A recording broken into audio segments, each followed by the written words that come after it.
ओम नमः शिवाय। जय श्री राम। हर हर महादेव। प्रिय भक्तों, आप सभी का हमारे चैनल में हृदय से स्वागत है। भगवान भोलेनाथ, माता जगदम्बा पार्वती और सर्व दुखारी संकट मोचन हनुमान जी महाराज की असीम कृपा आप सभी पर, आपके परिवार पर और आपके घर आंगन पर सदा सदा बनी रहे। आज सावन मास का 13वां दिन है। सावन का यह पावन महीना केवल एक मौसम नहीं बल्कि भक्ति, साधना, त्याग और समर्पण का एक अलौकिक उत्सव होता है। और आज के दिन की सबसे बड़ी विशेषता यह है कि आज मंगलवार का परम पवित्र दिन पड्डीडीच रहा है। शास्त्रों और पौराणिक मान्यताओं में सावन मास के 13वें दिन और मंगलवार के इस दुर्लभ योग का अत्यंत महिमामयी और फलदायी वर्णन किया गया है। सावन का महीना देवाधिदेव भगवान शिव को अत्यंत प्रिय है और मंगलवार का दिन श्री हनुमान जी महाराज को समर्पित होता है, जो स्वयं भगवान शिव के 11वें रुद्र अवतार हैं। इसके साथ ही सावन के प्रत्येक मंगलवार को माता पार्वती के मंगला गौरी स्वरूप की विशेष पूजा का विधान भी हमारे सनातन धर्म में बताया गया है। इसलिए आज का यह दिन केवल एक साधारण तिथि नहीं है, बल्कि यह शिव शक्ति और रुद्रावतार हनुमान तीनों की त्रिवेणी कृपा प्राप्त करने का सबसे दुर्लभ महाअवसर है। बहुत समय पहले की बात है। विंध्याचल पर्वत की विशाल हरी भरी तलहटी में कल कल करती पावन सरिता पावनी के तट पर अमृतपुर नाम का एक अत्यंत सुंदर और शांत गांव बसा हुआ था। गांव के ठीक मध्य में एक बहुत पुराना और विशाल बरगद का वृक्ष था। उसी बरगद की छाया में एक प्राचीन शिव मंदिर स्थित था, जिसे गांव के लोग सिद्धेश्वर धाम कहते थे। उस मंदिर में एक स्वयंभू शिवलिंग स्थापित था। मंदिर के प्रांगण में ही एक छोटा सा हनुमान जी का स्थान बना हुआ था, जहां सिंदूरी रंग से सुशोभित संकट मोचन हनुमान जी की अत्यंत भव्य और सौम्य प्रतिमा विराजमान थी। गांव के हर छोटे बड़े कार्य का शुभारंभ सिद्धेश्वर, महादेव और हनुमान जी के दर्शनों के बिना अधूरा माना जाता था। उसी अमृतपुर गांव की एक शांत गली में एक साधारण सा परिवार रहता था। परिवार के मुखिया का नाम था विष्णुदत्त। विष्णुदत्त जाति से एक साधारण वस्त्र बुनकर यानी जुलाहा था। वह बहुत ही शांत, सीधा, संतोषी और अत्यंत धार्मिक स्वभाव का व्यक्ति था। उसकी पत्नी का नाम था सुमित्रा। सुमित्रा भी अपने पति के समान ही धर्मपरायण, सेवाभावी, नम्र और मृदुभाषिणी स्त्री थी।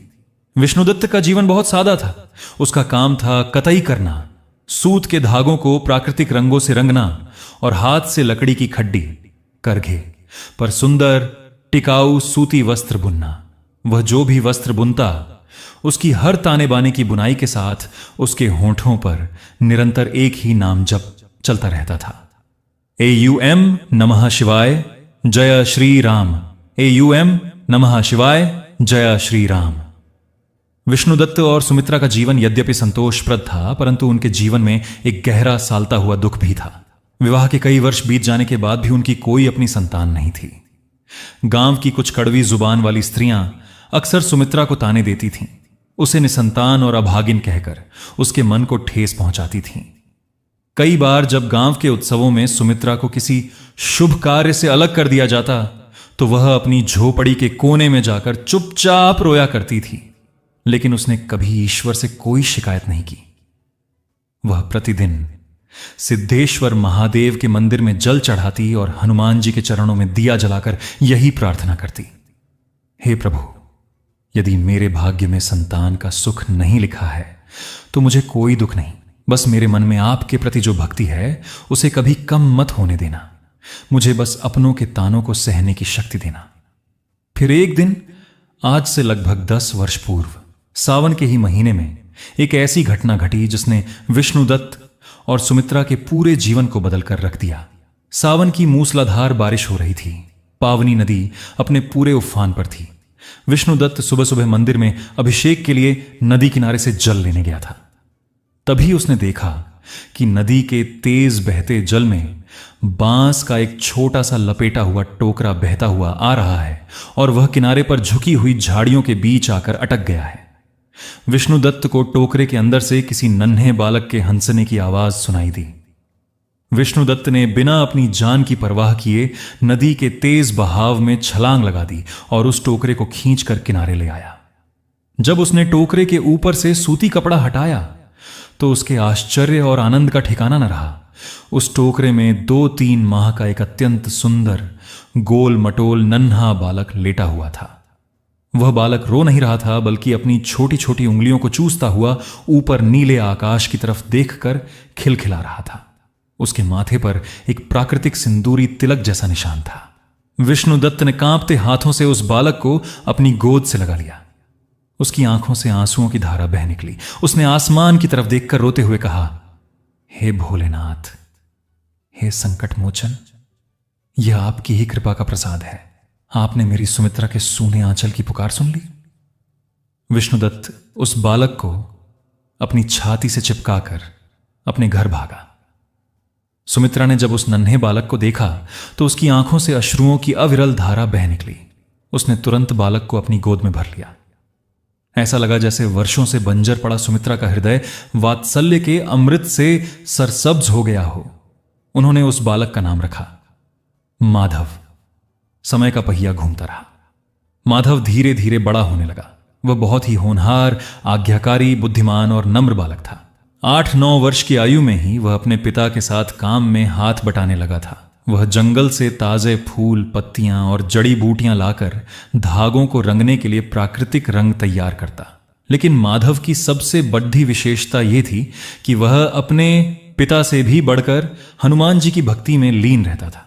वह रोज सुबह उठकर हनुमान जी की प्रतिमा के सामने बैठकर मीठे स्वर में हनुमान चालीसा का पाठ करता और अपने नन्हे हाथों से जंगली फूलों की मालाएं पिरोकर हनुमान जी को पहनाता था। पूरा गांव उस बालक के संस्कारों की प्रशंसा करता था। जैसे संसार का शाश्वत नियम है कि जहां सुख, शांति और भक्ति होती है, वहां ईर्ष्या, लालच और अहंकार भी छाया की तरह पीछे पीछे चलने लगते हैं। अमृतपुर गांव में एक बहुत बड़ा और समृद्ध वस्त्र व्यापारी रहता था, जिसका नाम था सेठ धनपत। सेठ धनपत का काम था बड़े बड़े नगरों से महंगे रेशमी और जरी के वस्त्र मंगवाना और आसपास के इलाकों में ऊंचे दामों पर बेचना। वह अत्यंत घमंडी, लालची, निष्ठुर और दिखावा करने वाला व्यक्ति था। उसे इस बात का बहुत घमंड था कि उसके पास अगाध धन दौलत है और पूरे गांव के आधे से ज्यादा लोग उसके कर्ज के बोझ तले दबे हुए हैं। सेठ धनपत की आंखें बहुत समय से गांव के सिद्धेश्वर मंदिर पर टिकी हुई थीं। वह चाहता था कि मंदिर की प्रबंध समिति का पूरा अधिकार उसे मिल जाए, ताकि समाज में उसका दबदबा बने और राजा के दरबार तक उसकी साख पहुंच सके। सावन का महीना शुरू हो चुका था।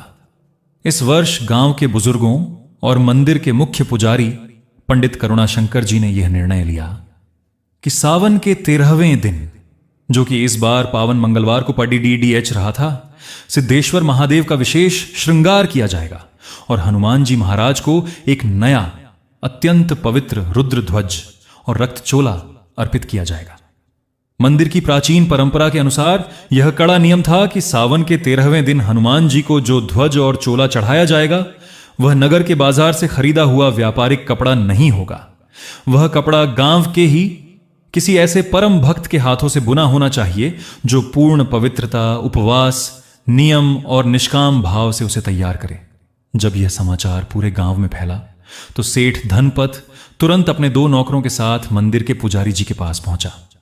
उसने अपनी मूंछों पर ताव देते हुए अहंकार से कहा, पंडित जी, इस बार सावन के 13वें दिन मंगलवार को हनुमान जी का चोला और ध्वजा मैं शहर के सबसे बड़े सर्राफा और रेशम व्यापारी से मंगवाऊंगा। वह रेशम विशुद्ध सोने और चांदी के तारों से बुना हुआ होगा और उसकी कीमत सैकड़ों स्वर्ण मुद्राएं होगी। पूरे इलाके में ऐसा अलौकिक ध्वज किसी ने नहीं देखा होगा। इसका सारा खर्च मैं अकेला उठाऊंगा। मुझे गांव के सामने नाम चाहिए। पंडित करुणाशंकर जी बहुत ही ज्ञानी, शांत और धर्मनिष्ठ संत थे। उन्होंने बहुत ही नम्रता से सेठ धनपत से कहा, सेठ जी, भगवान शिव और हनुमान जी सोने, चांदी या महंगे रेशम के भूखे नहीं हैं। वे तो केवल भक्त के निश्चल भाव, उसके प्रेम और उसकी पवित्रता के भूखे हैं। हमारे मंदिर का यह 100 वर्ष पुराना नियम है कि यह सेवा हमारे गांव का सीधा साधा जुलाहा विष्णुदत्त ही करेगा। विष्णुदत्त सावन के पहले दिन से एक समय आहार लेकर निरंतर राम नाम का जप करते हुए अपने हाथों से धागे काटकर यह वस्त्र बुनता है। उसकी बुनाई में जो निष्काम भक्ति और पसीना है, वह संसार की करोड़ों स्वर्ण मुद्राओं से भी अधिक मूल्यवान है। पंडित जी का यह स्पष्ट उत्तर सेठ धनपत के अहंकार पर एक करारा प्रहार था। एक निर्धन साधारण जुलाहे के सामने अपना यह अपमान सेठ धनपत सहन न कर सका। उसका चेहरा क्रोध से लाल हो गया। उसके मन में विष्णुदत्त और उसके परिवार के प्रति घृणा और ईर्ष्या की भयानक आग भड़क उठी। सेठ धनपत ने अपने मन में कुटिल संकल्प लिया, अच्छा, एक मामूली जुलाहा मेरे रास्ते का पत्थर बनेगा? पंडित जी कहते हैं कि उसकी बुनाई में पवित्रता है। मैं देखूंगा कि सावन के 13वें दिन वह अपना बुना हुआ वस्त्र मंदिर तक कैसे पहुंचाता है। अगर सावन के 13वें दिन मंगलवार को विष्णुदत्त का ध्वज मंदिर न पहुंच सका तो परंपरा टूट जाएगी और मजबूरी में पंडित जी को मेरा लाया हुआ रेशमी ध्वज ही स्वीकार करना पड़ेगा। उधर जब विष्णुदत्त को यह शुभ समाचार मिला कि इस बार सावन के 13वें दिन मंगलवार के पावन अवसर पर उसके द्वारा बुना गया रुद्र ध्वज और चोला हनुमान जी को अर्पित किया जाएगा, तो उसकी आंखों से खुशी के आंसू बह निकले। उसने तुरंत अपने घर के छोटे से पूजा घर में जाकर हनुमान जी के चरणों में साष्टांग प्रणाम किया और रोते हुए कहा, हे संकट मोचन, मैं किस योग्य हूं जो आपने अपनी सेवा का यह महान अवसर मुझे दिया। मेरे पास न धन है, न कोई बड़ा नाम है, बस मेरे हाथों की मेहनत और मेरे हृदय का भाव है। प्रभु, मेरी इस छोटी सी सेवा को स्वीकार करना और इस कार्य को बिना किसी विघ्न के पूरा करवा देना। सावन का महीना आगे बढ़ने लगा। पहला दिन, दूसरा दिन, 5वां दिन, देखते देखते सावन के 11 दिन बीत गए। विष्णुदत्त दिन रात एक करके साधना की भांति काम में जुटा हुआ था। वह सुबह ब्रह्म मुहूर्त में उठता, पावनी नदी के शीतल जल में स्नान करता, सिद्धेश्वर महादेव पर जल चढ़ाता और फिर अपनी झोपड़ी में रखी खड्डी करके पर बैठ जाता। उसकी पत्नी सुमित्रा जंगल से लाल टेसू के फूल, मंजीठ, हरड़ और कथा लाकर धागों को रंगने के लिए प्राकृतिक सिंदूरी और लाल रंग तैयार करती थी। छोटा बालक माधव दिन भर अपने पिता के पास बैठकर सूत के गोलों को संभालता और अपने सुरीले कंठ से हनुमान चालीसा और राम नाम के भजन गाता रहता था। विष्णुदत्त जिस रुद्र ध्वज को बुन रहा था वह कोई साधारण कपड़ा नहीं था। वह गहरा सिंदूरी लाल रंग का शुद्ध सूती वस्त्र था, जिसके मध्य में उसने सफेद और पीले धागों की अद्भुत बुनाई से ओम और श्री राम नाम के पवित्र अक्षरों को उकेरा था। कपड़ा इतना मुलायम, दिव्य और दर्शनीय लग रहा था मानो उसमें स्वयं भक्ति का रंग घुल गया हो। जो भी उस ध्वज को देखता वह भाव विभोर हो जाता था। अब सावन का 12वां दिन बीतने को था। अगला दिन ही वह पावन 13वां दिन था, जिस दिन मंगलवार का अद्भुत योग बन रहा था। ध्वज और चोला लगभग पूरा बुना जा चुका था। केवल किनारे की अंतिम सिलाई और गोटा लगाना बाकी था। विष्णुदत्त ने राहत की सांस ली और हाथ जोड़कर महादेव और हनुमान जी का धन्यवाद किया। पूरा परिवार बहुत प्रसन्न था कि कल सुबह यह अलौकिक वस्त्र मंदिर में अर्पित किया जाएगा। लेकिन जैसा कि सनातन धर्म के शास्त्र कहते हैं, ईश्वर अपने सच्चे भक्तों को परम कृपा का पात्र बनाने से पहले उनकी निष्ठा, धैर्य और भक्ति की कड़ी परीक्षा अवश्य लेते हैं। सावन के 12वें दिन की रात अत्यंत भयावह और तूफानी थी। शाम से ही आसमान में काले कलूटे बादल घिरे हुए थे। मूसलाधार बारिश हो रही थी। बादलों की गड़गड़ाहट और बिजली की कड़क से पूरा विंध्याचल पर्वत क्षेत्र कांप रहा था। पावनी नदी का जल स्तर तेजी से बढ़ रहा था और हवाएं इतनी तेज थीं कि कच्चे मकानों के छप्पर हिल रहे थे। आधी रात का समय था। विष्णुदत्त का पूरा परिवार दिन भर की कड़ी थकावट के बाद अपनी कच्ची झोपड़ी के अंदर के कमरे में सो रहा था। तभी सेठ धनपत के 2 दुष्ट और क्रूर नौकर कल्लू और भीमा मुंह पर काला कपड़ा बांधकर, हाथों में लाठियां और मशाल लिए चुपके से विष्णुदत्त की कामशाला के पास पहुंचे।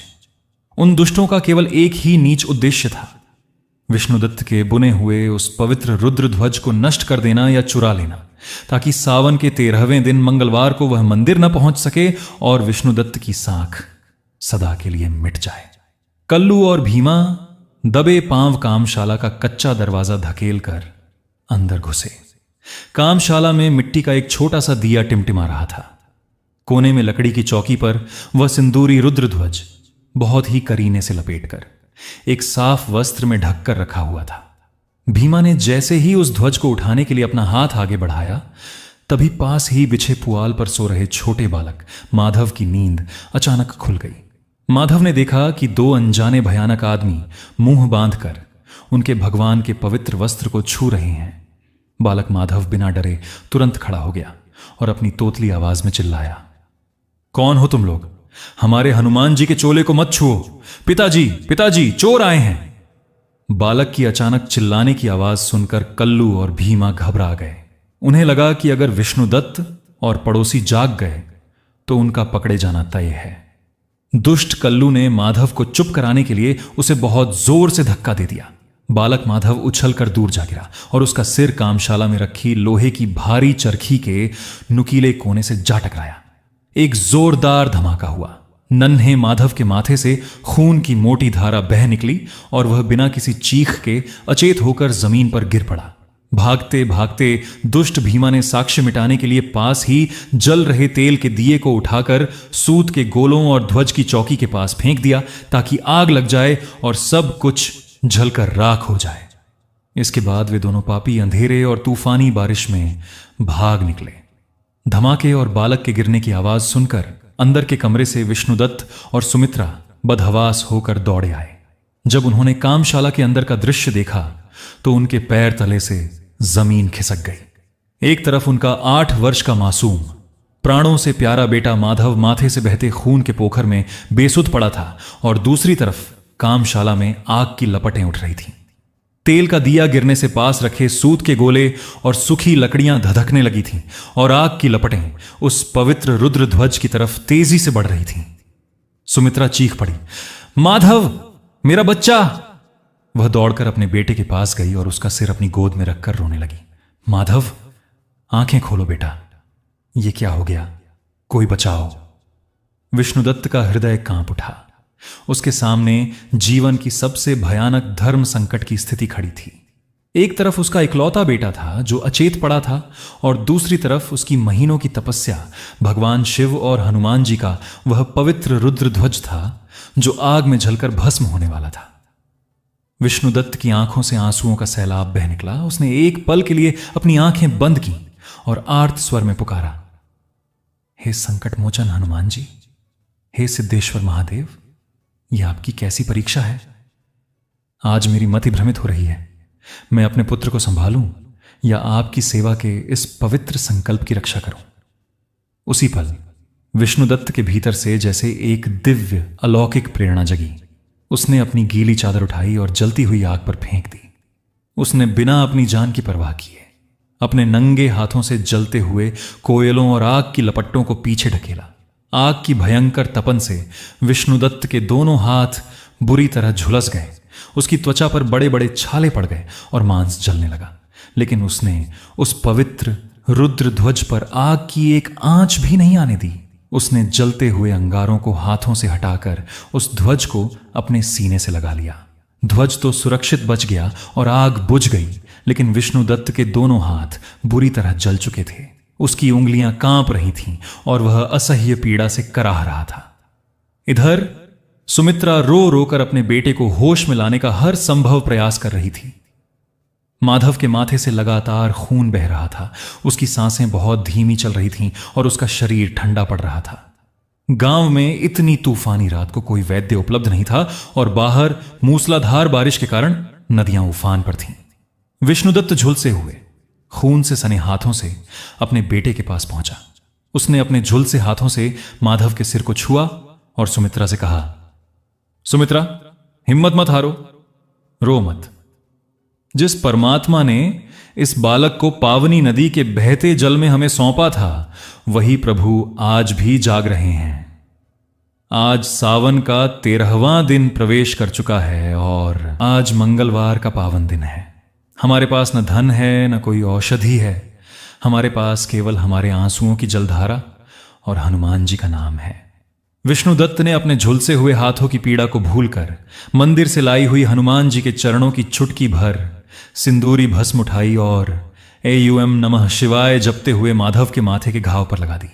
फिर वह दोनों हाथ जोड़कर अपने घर के कोने में घुटनों के बल बैठ गया और आंसू बहाते हुए करुण स्वर में गाने लगा, अंजनी पुत्र महाबलदाई, संकट हरहु हे रघुराई। तुम समान नहीं को जग मही, जो संकट तुमसो मिट नहीं। हे सिद्धेश्वर, हे संकट मोचन, लाज राखो अपने दास की। विष्णुदत्त और सुमित्रा पूरी रात अपने अचेत बेटे के पास बैठकर हनुमान जी और भगवान शिव का निरंतर ध्यान करते रहे। विष्णुदत्त के झुलसे हाथों से खून और पानी रिस रहा था, लेकिन उसका ध्यान अपने शारीरिक कष्ट पर बिल्कुल नहीं था। उसका पूरा मन केवल अपने बेटे के जीवन और हनुमान जी की कृपा पर टिका हुआ था। रात का अंतिम पहर बीत गया। तूफानी बारिश धीरे धीरे थमने लगी। काले बादल छंटने लगे और पूर्व दिशा में सावन के 13वें दिन और मंगलवार के पावन ब्रह्म मुहूर्त की लाली छाने लगी। पक्षी चहकने लगे और हवा में एक अद्भुत शीतल सुगंध तैरने लगी। और ठीक उसी समय एक अलौकिक चमत्कार हुआ। अचेत पड़े नन्हे माधव की पलकें धीरे से हिलीं। उसने एक लंबी गहरी सांस ली और अपनी आंखें खोल दी। उसके माथे का घाव सूख चुका था और चेहरे पर कोई दर्द का भाव नहीं था। माधव ने बहुत ही सहजता से उठकर अपने सामने रोते हुए माता पिता को देखा। माधव ने मुस्कुराते हुए अपने माता पिता के आंसू पोंछे और कहा, मां, पिताजी, आप रो क्यों रहे हैं? मुझे तो कोई दर्द नहीं हो रहा। रात को जब मैं गिरा था तो मुझे ऐसा लगा कि एक बहुत बड़े सिंदूरी वर्ण वाले तेजस्वी महात्मा जी आए थे। उनके हाथ में गदा थी। उन्होंने मेरे सिर पर हाथ फेरा और मुझसे कहा, उठ बालक, तेरे पिता का भाव और निष्ठा जीत गई। जा अपने पिता से कहे कि आज सावन के 13वें दिन मंगलवार को मेरा ध्वज लेकर मंदिर आए। उनका कोई बाल भी बांका नहीं कर सकता। यह सुनते ही सुमित्रा ने अपने बेटे को अपनी छाती से चिपका लिया। विष्णुदत्त के मुख से केवल एक ही स्वर निकला, जय बजरंगबली, हर हर महादेव। विष्णुदत्त की आंखों से कृतज्ञता के आंसू बहने लगे। लेकिन कहानी अभी समाप्त नहीं हुई थी। असली परीक्षा तो अब सुबह के समय सिद्धेश्वर मंदिर के प्रांगण में होने वाली थी। उधर सेठ धनपत अपने विशाल भवन में बैठा हुआ मन ही मन बहुत खुश हो रहा था। उसे पूरा विश्वास था कि रात को उसके दुष्ट नौकरों ने विष्णुदत्त की कामशाला को जलाकर भस्म कर दिया होगा और अब उस गरीब जुलाहे के पास मंदिर ले जाने के लिए कुछ नहीं बचा होगा। सेठ धनपत ने सुबह सुबह अपने नौकरों को शहर से मंगवाया हुआ वही सोने और चांदी के तारों वाला महंगा रेशमी ध्वज उठाने का आदेश दिया। उसने गाजे बाजे, ढोल नगाड़ों और अपने साथ 20-25 चाटुकारों को लिया और बड़ी शान से सिद्धेश्वर मंदिर की ओर चल पड़ा। सावन के 13वें दिन और मंगलवार के इस पावन अवसर पर पूरे अमृतपुर और आसपास के गांवों के सैकड़ों लोग मंदिर में एकत्रित हो चुके थे। पूरे मंदिर को ताजे गेंदे के फूलों, आम के पत्तों और दियों से सजाया गया था। सिद्धेश्वर शिवलिंग पर लगातार जलाभिषेक हो रहा था और हनुमान जी की प्रतिमा के सामने धूप दीप जल रहे थे। मंदिर के मुख्य पुजारी पंडित करुणा शंकर जी हाथ में पूजा की थाली लिए मंदिर के मुख्य द्वार पर खड़े थे। उनकी नजरें बार बार उस पहाड़ी रास्ते पर जा रही थीं, जहां से विष्णुदत्त का घर था। तभी सेठ धनपत अपने रेशमी ध्वज के साथ मंदिर के प्रांगण में दाखिल हुआ। उसने अहंकार से भरकर पंडित जी से कहा, पंडित जी, सूर्य निकल आया है और पूजा का शुभ मुहूर्त हो गया है। आपका वह निर्धन जुलाहा विष्णुदत्त अभी तक नहीं आया। मुझे तो लगता है कि वह डर के मारे भाग गया या उसकी बुनाई पूरी ही नहीं हो सकी। अब समय व्यर्थ मत कीजिए। ये देखिए, मैं शहर से जो बहुमूल्य रेशमी ध्वज लाया हूं, इसे स्वीकार कीजिए और हनुमान जी के शिखर पर फहराकर महाआरती शुरू कीजिए। गांव के कुछ लोग भी आपस में फुसफुसाने लगे। हां पंडित जी, समय बीत रहा है। अगर विष्णुदत्त नहीं आया तो मंदिर की परंपरा टूट जाएगी। पंडित करुणा शंकर जी का मन बहुत उदास हो गया। उन्होंने मन ही मन महादेव से प्रार्थना की, हे भोलेनाथ, क्या आपकी सेवा में कोई कमी रह गई जो आज आपके सच्चे भक्त की निष्ठा पर सवाल उठ रहे हैं? पंडित जी ने जैसे ही सेठ धनपत के रेशमी ध्वज को लेने के लिए अपने हाथ आगे बढ़ाए, तभी मंदिर के मुख्य द्वार से एक गूंजती हुई आवाज आई, ठहरिए पंडित जी, हनुमान जी का पवित्र रुद्र ध्वज आ गया है। सबने मुड़कर देखा। वहां विष्णुदत्त खड़ा था। उसके साथ उसकी पत्नी सुमित्रा और उसका 8 वर्ष का बेटा माधव भी थे। लेकिन विष्णुदत्त की स्थिति देखकर पूरे मंदिर प्रांगण में सन्नाटा छा गया। विष्णुदत्त के दोनों हाथों में कपड़े की पट्टियां बंधी थीं, जिनमें से रक्त और पानी के धब्बे साफ दिखाई दे रहे थे। उसका चेहरा थकावट से पीला पड़ा हुआ था और शरीर पीड़ा से कांप रहा था, लेकिन उसकी आंखों में एक अद्भुत अलौकिक ईश्वरीय चमक थी। उसके सिर पर उसका बेटा माधव उस सिंदूरी रंग के रुद्र ध्वज और चोले को एक साफ टोकरी में रखकर उठाए हुए था। पंडित करुणाशंकर जी दौड़कर विष्णुदत्त के पास पहुंचे। उन्होंने कांपती आवाज में पूछा, विष्णुदत्त, ये क्या हाल बना रखा है? तुम्हारे हाथों को क्या हुआ? विष्णुदत्त ने नम्रता से अपने झुलसे हुए हाथों को जोड़कर कहा, पंडित जी, रात को मेरी कामशाला में विपत्ति आ गई थी, आग लग गई थी, लेकिन मेरे संकट मोचन हनुमान जी ने मेरे बेटे के प्राण भी बचा लिए और इस ध्वज की भी रक्षा कर ली। मेरे हाथ भले ही जल गए हों, लेकिन मेरे प्रभु की कृपा से यह रुद्र ध्वज पूरी तरह सुरक्षित है। इसे स्वीकार कीजिए पंडित जी। जब पंडित जी ने टोकरी से उस सिंदूरी रुद्र ध्वज को उठाया तो पूरे मंदिर प्रांगण में एक अद्भुत अलौकिक सुगंध फैल गई। वह ध्वज यद्यपि सूत का बना था, लेकिन उसकी बुनाई में जो ओम और श्री राम नाम लिखे थे वे सूर्य की किरणों में ऐसे चमक रहे थे मानो साक्षात किसी सिद्ध पुरुष ने अपने हाथों से उन्हें उकेरा हो। सेठ धनपत का चेहरा क्रोध और ईर्ष्या से लाल पीला हो गया। उसने चिल्लाकर कहा, पंडित जी, आप इस ढोंगी जुलाहे की बातों में मत आइए। ये सब इसका रचा हुआ नाटक है।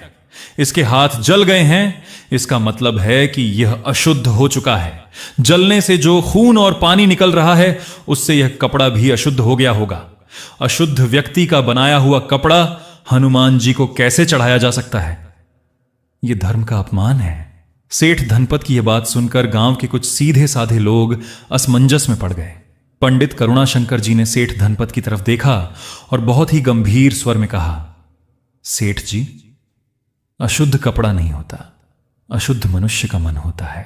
जिस भक्त ने अपने हाथों की परवाह न करके अपने प्राणों की बाजी लगाकर भगवान के ध्वज को आग से बचाया हो, उसकी पवित्रता पर उंगली उठाने का अधिकार इस संसार में किसी को नहीं है। पंडित जी ने आगे बढ़कर विष्णुदत्त के बेटे माधव के हाथों से उस ध्वज को लेने का प्रयास किया, लेकिन तभी सेठ धनपत ने अपने धन के अहंकार में अंधा होकर पंडित जी का हाथ रोकने का दुस्साहस किया। उसने कहा, मैं इस मंदिर का सबसे बड़ा धनदाता हूं, मैं यह निर्धन कपड़ा हनुमान जी पर नहीं चढ़ने दूंगा। और ठीक उसी पल सावन के 13वें दिन और मंगलवार के इस पावन सूर्योदय के समय एक ऐसा महाचमत्कार हुआ जिसे देखकर वहां मौजूद हर व्यक्ति का हृदय कांप उठा। अचानक सिद्धेश्वर मंदिर के गर्भगृह से, जहां संकट मोचन हनुमान जी की प्रतिमा स्थापित थी, एक बहुत ही तीव्र स्वर्णिम और मनोहारी प्रकाशपुंज बाहर निकला। उसी समय आकाशीय गर्जना की तरह एक दिव्य गंभीर ध्वनि पूरे मंदिर प्रांगण में गूंज उठी, अहंकारी धनपत, रुक जा। वह आवाज किसी नश्वर मनुष्य की नहीं थी। वह आवाज इतनी प्रभावकारी थी कि सेठ धनपत का पूरा शरीर थर थर कांपने लगा। उसके हाथ से वह महंगा रेशमी ध्वज छूटकर जमीन पर धूल में गिर पड़ा। इससे पहले कि कोई कुछ समझ पाता, सेठ धनपत के वे दोनों दुष्ट नौकर कल्लू और भीमा, जो भीड़ में पीछे छिपे खड़े थे, अचानक पागलों की तरह तड़पने लगे। उनके शरीरों में तीव्र जलन होने लगी, मानो कोई अदृश्य अग्नि उन्हें जला रही हो। वे रोते हुए दौड़कर पंडित जी और विष्णुदत्त के पैरों में गिर पड़े। कल्लू ने रो रोकर सबके सामने सच उगल दिया, हमें क्षमा कर दो, हमें क्षमा कर दो। हमें सेठ धनपत ने स्वर्ण मुद्राओं का लालच देकर भेजा था। इसी सेठ के कहने पर हमने रात को विष्णुदत्त की कामशाला में आग लगाई थी और बालक माधव पर हमला किया था। हमें बचा लो हनुमान जी, हमारे शरीर जल रहे हैं। यह सुनते ही पूरे मंदिर प्रांगण में सन्नाटा छा गया। गांव के लोगों की आंखें क्रोध से फैल गईं। सेठ धनपत की पोल पूरी तरह खुल चुकी थी। उसका सारा घमंड, उसकी धन दौलत की अकड़ एक पल में मिट्टी में मिल गई। वह अपनी ही नजरों में गिर चुका था। गांव के क्रुद्ध लोग सेठ धनपत को दंड देने के लिए आगे बढ़े, लेकिन तभी जिस विष्णुदत्त का घर जलाया गया था, जिस विष्णुदत्त के बेटे को चोट पहुंचाई गई थी, वही विष्णुदत्त आगे आया और उसने गांव वालों के सामने हाथ जोड़कर उन्हें रोक लिया। विष्णुदत्त ने आंसुओं से भरी आंखों से कहा, नहीं भाइयों, रुक जाइए। आज सावन का 13वां दिन है। आज मंगलवार का पावन दिन है, हमारे हनुमान जी का दिन। क्षमा, दया, करुणा और भक्ति का दिन होता है। यदि आज हमारे मन में प्रतिशोध और क्रोध की भावना आ गई तो हमारी भक्ति अधूरी रह जाएगी। सेठ जी ने जो किया वह उनके अज्ञान और अहंकार का परिणाम था। ईश्वर उन्हें सद्बुद्धि दे। विष्णुदत्त की यह निश्चल दया, उदारता और महानता देखकर सेठ धनपत की आंखें फटी की फटी रह गईं। जिस व्यक्ति का उसने इतना बड़ा अहित किया था, वही व्यक्ति आज उसकी रक्षा कर रहा था। सेठ धनपत का पाषाण जैसा कठोर हृदय पल भर में पिघलकर पानी पानी हो गया। उसके अहंकार का किला पूरी तरह ढह गया। वह फूट फूट कर रोता हुआ विष्णुदत्त के झुलसे हुए पैरों में गिर पड़ा। सेठ धनपत ने आंसुओं से विष्णुदत्त के पैर भिगोते हुए कहा, मुझे क्षमा कर दो विष्णुदत्त भाई, मुझे क्षमा कर दो। मैं धन की अंधी दौड़ में इतना नीच बन गया था कि मैंने एक सच्चे भक्त और मासूम बालक पर अत्याचार किया। आज मुझे समझ आया कि असली धन रुपया पैसा नहीं, बल्कि भगवान के चरणों की भक्ति और मन की पवित्रता है। मुझे माफ कर दो भाई। विष्णुदत्त ने अपने झुलसे हुए हाथों से सेठ धनपत को उठाकर गले से लगा लिया। पंडित करुणाशंकर जी की आंखों से खुशी के आंसू बह रहे थे। उन्होंने कहा, भक्तों देखिए, सावन के 13वें दिन और मंगलवार की महिमा। आज केवल हनुमान जी को ध्वज नहीं चढ़ रहा, बल्कि आज एक पापी का हृदय परिवर्तन हुआ है। यही भगवान की सबसे बड़ी कृपा है। इसके बाद पंडित करुणाशंकर जी ने पूरे विधि विधान, मंत्रोच्चार और शंख ध्वनि के साथ विष्णुदत्त द्वारा बुने गए उस सिंदूरी रुद्रध्वज और चोले को संकट मोचन हनुमान जी महाराज को अर्पित किया। जब वह ध्वज मंदिर के सबसे ऊंचे शिखर पर फहराया गया तो हवा के सुंदर झोंकों के साथ वह ध्वज लहराने लगा। उस ध्वज पर लिखे ओम और श्री राम के नाम ऐसे प्रतीत हो रहे थे मानो साक्षात आकाश से आशीर्वाद बरस रहा हो। और तभी एक और अंतिम महाचमत्कार हुआ। जब पंडित जी ने हनुमान जी के चरणों का सिंदूर और गंगा जल विष्णुदत्त के झुलसे हुए हाथों पर लगाया तो विष्णुदत्त के हाथों के सारे जले हुए घाव, सारे छाले और दर्द पलक झपकते ही गायब हो गए। उसके हाथ बिल्कुल स्वस्थ, कोमल और सुंदर हो गए, जैसे कभी जले ही ना हो। पूरा मंदिर प्रांगण जयकारों से गूंज उठा। बोलो सिद्धेश्वर महादेव की जय, श्री संकट मोचन हनुमान जी महाराज की जय, उमा महेश्वर की जय, सावन के 13वें दिन की जय। उस दिन के बाद सेठ धनपत पूरी तरह बदल गया। उसने अपने धन का एक बड़ा हिस्सा गरीबों की सेवा, बीमारों के इलाज और मंदिर के जीर्णोद्धार में लगा दिया। उसने विष्णुदत्त को अपना बड़ा भाई मान लिया और गांव के सभी जुलाहों और कारीगरों के लिए एक बड़ा सेवा केंद्र बनवा दिया। विष्णुदत्त, उसकी पत्नी सुमित्रा और उनका पुत्र माधव जीवन भर निष्काम भाव से भगवान शिव और हनुमान जी की सेवा करते रहे। उनके घर में कभी किसी चीज की कमी नहीं हुई। मेरे प्यारे माताओं, बहनों और भाइयों, सावन के 13वें दिन और पावन मंगलवार की यह अनूठी कथा हमें जीवन के सबसे बड़े और गहरे आध्यात्मिक दर्शन की ओर ले जाती है। यह कथा हमें सिखाती है कि प्रथम, ईश्वर कभी धन, पद या बाहरी दिखावे से प्रसन्न नहीं होते। वे केवल भक्त के मन की पवित्रता, उसकी नियत और उसके निष्काम भाव को देखते हैं। सेठ धनपत का सोने के तारों वाला रेशम भी भगवान ने स्वीकार नहीं किया, लेकिन विष्णुदत्त के हाथों का बुना साधारण सूती ध्वज भगवान ने अपने मस्तक पर धारण किया। द्वितीय, जीवन में कितनी भी बद्धी विपत्ति आ जाए, कोई कितना भी षड्यंत्र रच ले, लेकिन यदि आपका विश्वास सत्य और धर्म पर टिके रहने का है तो स्वयं संकट मोचन हनुमान जी और महादेव आपकी रक्षा के लिए ढाल बनकर खड़े हो जाते हैं। तृतीय, सच्चा भक्त वह नहीं जो केवल अपनी पूजा पाठ में लगा रहे, बल्कि सच्चा भक्त वह है जिसके हृदय में दूसरों के प्रति क्षमा, दया और करुणा हो।